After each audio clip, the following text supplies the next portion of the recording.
Most people believe they are in control of their actions, their decisions, and their circumstances, at least until they find things not turning out the way they expected or wished for.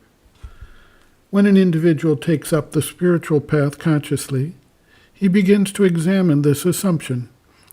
First, he finds that much of what he thinks and does is the result of habit, automatic responses, including what we call instinct, education, training, social pressure, and expectation, or the result of forced choices under existing facts and circumstances.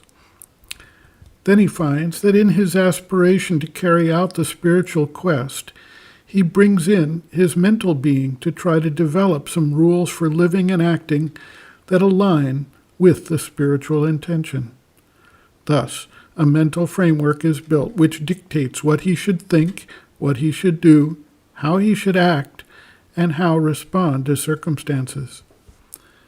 At a certain point, he may try to impose this mental framework as an overlay for everything he does. He then may determine when and what he can eat, how and in what manner and how frequently he should pray, when he should sleep, and when he should awaken, etc. The action of the psychic being is to turn the external nature towards the divine and work toward the transformation of nature so that it expresses, clearly, directly, and perfectly, the divine intention in the manifestation. It does that by setting direction, goals, and focus, while allowing the external instruments their freedom to act, which, in most cases, means that universal forces drive that action. Instinct, habit, training, education, societal pressures, manipulation through the action of media, all drive our lives forward. We try to attribute intentionality to our acts. We hold that our decisions are made consciously and with a specific purpose, when, for the most part, we are responding to pressures of past circumstances and acting out of a fixed momentum of those past actions. Tibetan Buddhist teachings have a name for this. They call it dependent origination. Sanatana Dharma calls it the action of karma. In the West, it is called cause and effect. Whatever we term it, we are individual units in a much larger movement of beings, forces, and events, and we don't exercise sovereignty or mastery until such time as it becomes possible for each of us, and subsequently for each cell of our bodies, to become conscious and choose consciously to align with the guidance of the psychic being for the spiritual manifestation.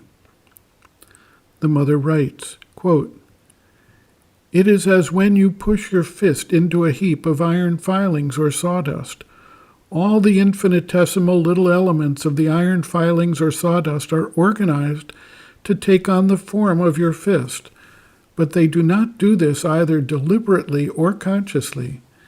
It is through the work of the consciousness which pushes that this kind of thing happens. There is no decision that each element is going to be exactly in this place like that. It is the effect of the energy which has pushed the fist that organizes the elements. But that's how it is. There is the psychic consciousness at work in life, organizing all the circumstances of your life, but not with a deliberate choice of the details. And in fact, very few things are deliberate and conscious in the organization of the physical life of human beings. Most of the time, that's what happens. If you ask someone, "Why have you done this?" that's how it happened. It is always like that. That's how it happened. At least 75 times out of 100.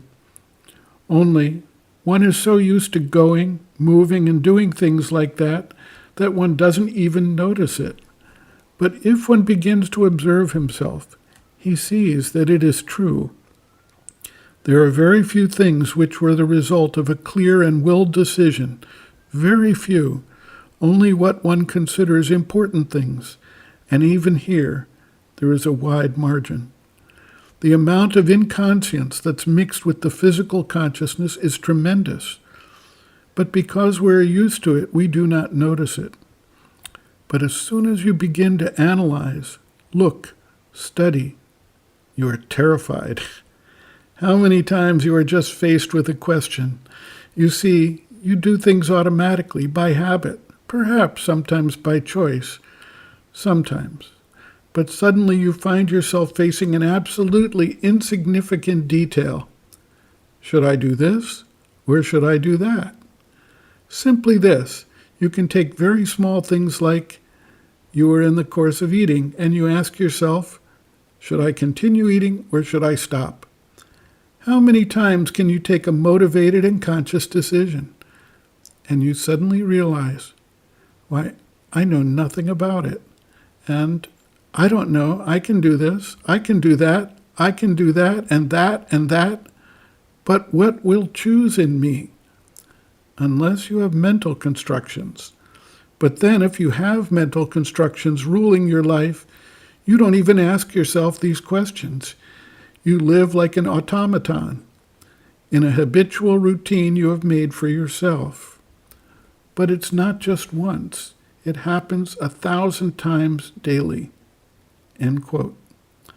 Reference, Sri Aurobindo and the Mother, The Psychic Being, Soul, Its Nature, Mission, and Evolution, Section 2, Role, Function, and Action of the Psychic, pages 61 to 62.